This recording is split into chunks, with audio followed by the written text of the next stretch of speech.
This is Peter from ZWebMedia, and this is our little demonstration video for the large animal electric fence controller that we offer. When you unpack the unit, you're going to get all of these items. You're going to get the battery clips right here. You're going to get the spark tester, which I'm going to demo in a moment. There's an AC power cord and an instruction manual and the unit itself.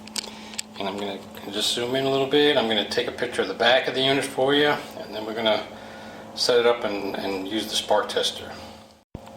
Okay, here's a quick picture of the back of the unit. Again, this unit is 220 because I'm in Thailand, but you'll get the 110 volt version if you're in the US. And there's that switch there, which you can move to the AC side if you're powering by AC, or you move it to the DC side if you're powering by DC. There's the connector for the 12 volts, and you use this cable with these battery clips to connect to that.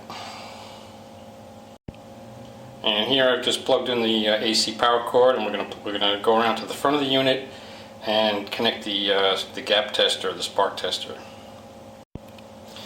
This is the front of the unit, and you can see it's in Thai language. Actually, we have the plan to change it to English, but right now it's in Thai in the video. By the time you get your unit, it'll probably be in English. Here's the spark tester. That's the side that you hang on your fence. Then there's a gap here. I'm going to zoom in a little bit, see if I can focus that. It's basically a 1 centimeter gap on insulated material, and it's protected by that plastic tubing. And then the other end is a ground rod that you just shove into the ground. Now, based on tables I found on the internet, 1 centimeter in free air should be about 20,000 volts. This is across an insulator, so it's probably a little bit less than that, but when you see the spark sparking, you'll know what I'm talking about. This is not a toy. Okay, here it is. I plugged it in. You can see the spark. Now, the camera doesn't always catch the spark because it's pretty fast, but you can hear the sound of it in the room and the echo. It's loud and it's strong. And again, I don't have a measurement here. I don't have a meter to test that, but I believe it's about 20,000 volts. You can see there's where the connection is. So again, the high voltage is really helpful for animals with heavy fur or large animals. They feel quite a bit of pain when they touch the fence. I've used it to keep rats out of my garden, and it works great for that. And I've never found a dead rat by the fence. So even small animals, it won't injure them, but it's quite painful. It's not a toy, like I said before.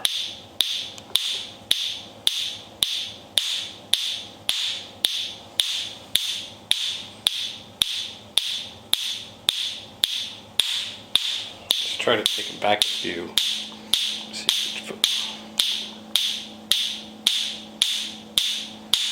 That's on maximum speed also. You can slow it down as well.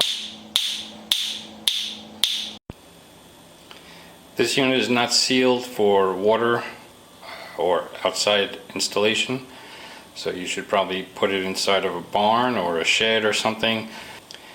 Or you should use another plastic enclosure to protect it from the elements, because it's not water sealed. It's basically a no frills but powerful fence charger. Your animals will respect it. It's important that when you buy one of these units, you have reasonable expectations.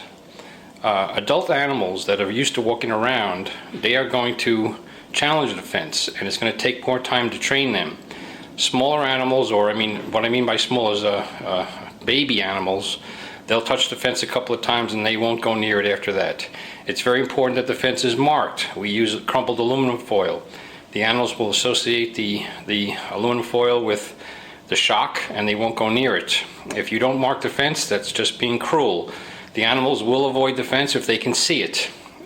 But again, an adult animal that's used to free range or free walking around, if you put a thin wire there that they can't see, of course they're gonna take your fence down. They're gonna just walk right through it.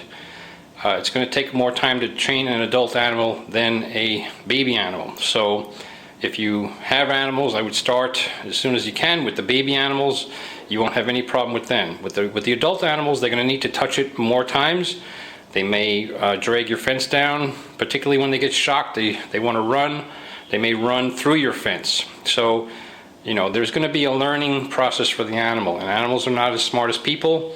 they won't know right away that that wire means a shock. They're going to have to touch it a few times. So that means if you've got 25 animals and each animal is going to touch it 3 or 4 times before they stop touching it, that means each animal, there's going to be maybe 100 times your fence possibly could get broken.